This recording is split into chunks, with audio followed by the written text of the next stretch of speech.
My name's Leonard Kozianski. I'm an artist. Welcome to my studio. This is where I work every day. And I would like to talk to you today about dimension in art, or how to create the illusion of a three-dimensional space on a two-dimensional surface. Now, when we're doing that, that two-dimensional surface that we're working on is called the picture plane. And typically, the space that we create is behind the picture plane, so that it's as if we're looking through a window into a space beyond, that we compose and we create to represent what we want. And there are four major devices that artists use to create a sense of space, a sense of dimension. And they are size change, which is the idea that objects appear to get smaller the farther they are from us, the more they recede. The other is overlap, where objects that are up close appear to block or be in front of those things that are behind. And that's a very powerful space indicator. Another one is contrast change, which is the idea that objects appear to lose contrast the farther they are from us. And this is related to the idea of atmospheric perspective. In fact, atmospheric perspective is sort of a corollary of the contrast change idea. And it exists because we do live in a world with atmosphere. And then finally, placement. And placement is the idea that objects that are lower are closer to us, and objects that are higher are farther away.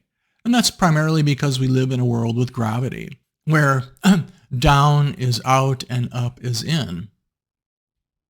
So, size change. Objects appear to get smaller the farther they are away from us. Now, during the Middle Ages, artists and thinkers saw the world as a place of chaos, sort of an obstacle course that we had to make our way through to prove that we are worthy of going to heaven. But in the Renaissance, artists and writers and thinkers began to look at the world and see that there was order in the world itself.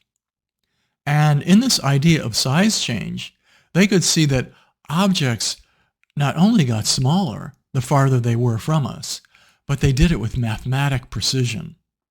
And they were able to create a system, a scheme, called two-dimensional perspective that allowed them, or the perspective system, that allowed them to represent the illusion of a three-dimensional world on a two-dimensional surface and have it be very convincing and be very mathematically precise.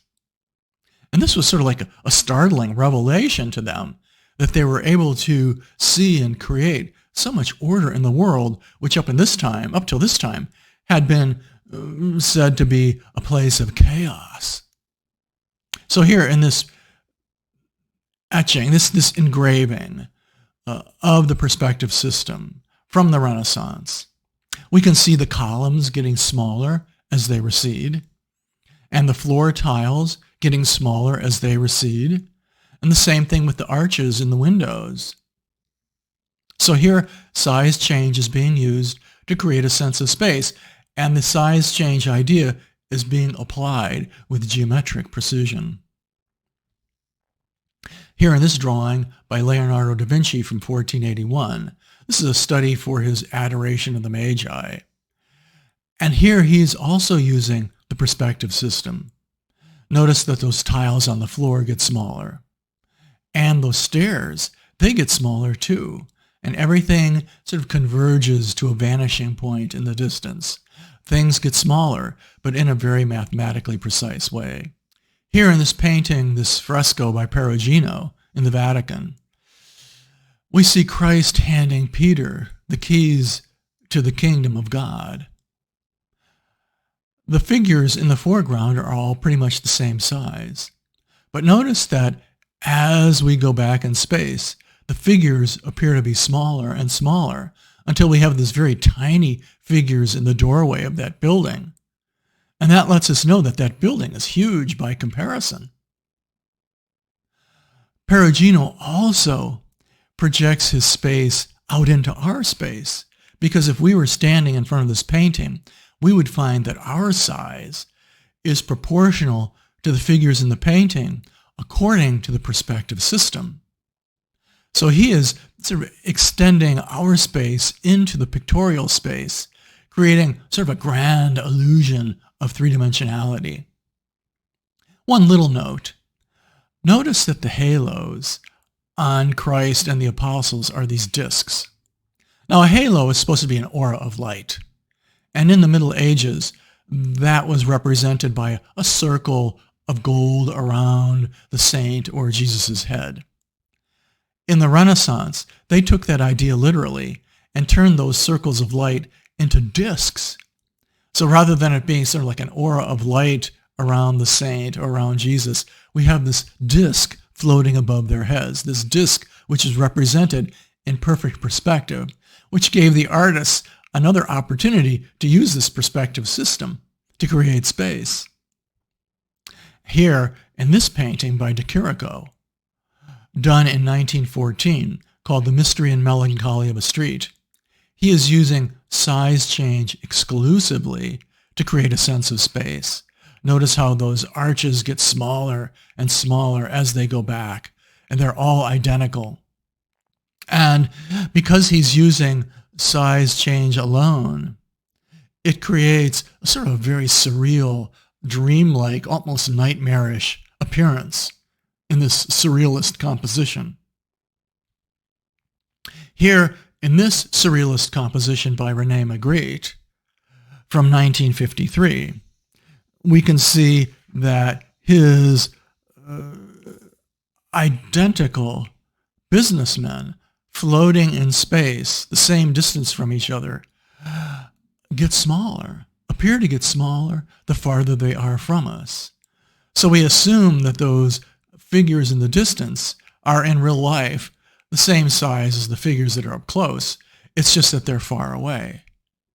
And this creates a sense of space in this composition, this surrealist, dreamlike composition of the floating businessmen.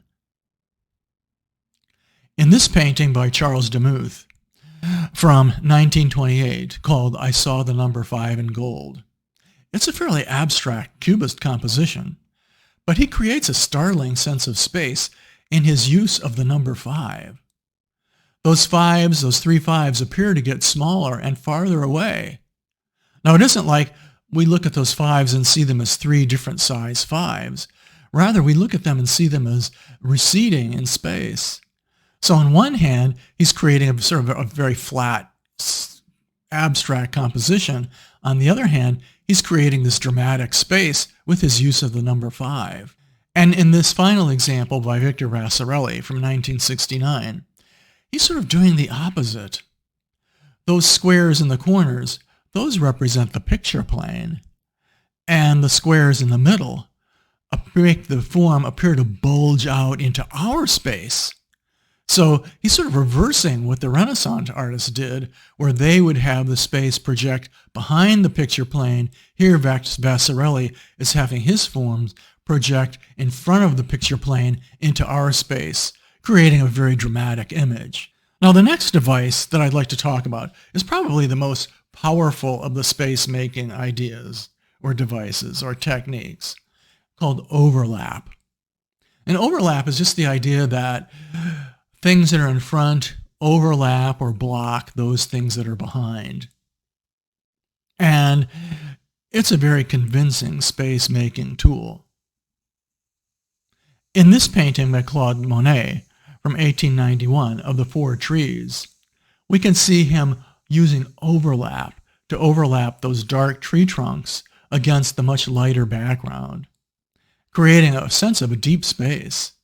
Those trees off in the distance, those tree trunks are very similar to the ones that are up close, but we notice that we have to look between the tree trunks to see that space behind. So he's using overlap to create a great sense of space in this painting. Also, in this painting by Yves Tangi called The Multiplication of the Arcs from 1954, he's using overlap. He's overlapping one form in front of the other, to create this sense of a receding plane of these little forms that almost look like little rocks or shells on a beach. Notice that each small form overlaps the one behind, and it's this overlap that creates the space. There is some size change, but he's primarily using overlap to create this space. And here, this painting by George de la Tour from 1635 of the repentant Magdalene. He is using overlap to create a sense of space. It's not a deep space. It's a much shallower space, but it's a very dramatic space. Notice how he uses the Magdalene's hand and the skull to overlap the primary subject of the painting, which is the candle and those illuminated forms that are lit up by the candle. And so we have to look between the Magdalene's fingers to see the subject. We have to look around those foreground objects.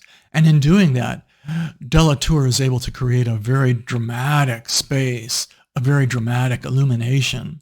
In this detail of the Adoration of the Shepherds from the Portinari altarpiece by Hugo van der Gough, done in 1476, we can see him using overlap to create space between the shepherds that are sort of stumbling into this picture.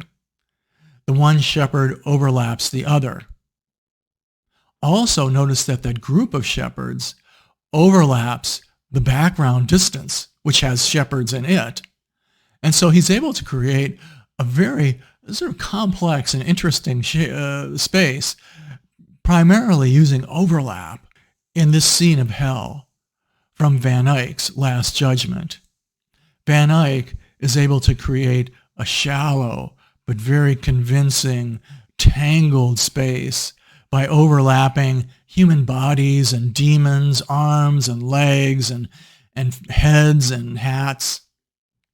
And it's a shallow space, but a very convincing, very complex, tangled space. Also notice that in this scene from hell, he has included a king, a bishop, and a friar, reminding us that everyone may end up in hell. And finally, in this painting by Picasso of the girl with the mandolin from 1910, Picasso is creating a cubist composition where he takes his subject and breaks it up into component planes and has those planes overlap each other. Notice how one plane overlaps the other and one seems to tuck behind another, and he creates a shallow space also, a sort of a fairly abstract and shallow space using these overlapping planes.